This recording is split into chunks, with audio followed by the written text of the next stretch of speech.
She sold her wedding ring to feed her children. She sat on the edge of her bed, staring at her wedding ring. The one thing left from him. She knew that today she might have to give it away. Her husband had died suddenly a few months ago. The house was quiet now, but the silence weighed heavier than ever. The bills had piled up. The fridge was empty. Her children stared at her with hungry eyes every morning, and she had nothing to offer. She tried to keep smiling. She tried to tell herself that tomorrow would be better, but she didn't know how she would survive until then. That morning, she opened a small box on her dresser.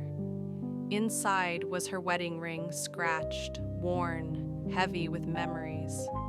She ran her finger over it, remembering laughter, birthday dinners, late-night talks, all the years they had shared. She knew selling it would feel like erasing him all over again. But she looked at her children, tiny hands reaching for bread that wasn't there. She swallowed the lump in her throat. Hunger doesn't wait for memories. Bills don't pause for grief. She left the house, ring in hand, her steps shaky, heart pounding. The pawn shop clerk looked at her quietly as she laid it on the counter. He said a price. She nodded without a word.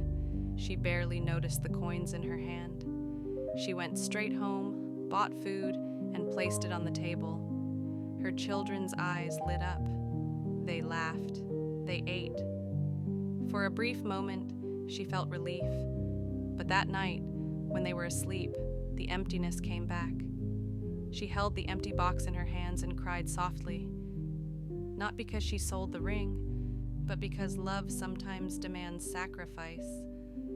No one told her it would hurt this much to do the right thing. Some choices are too heavy for one person to bear.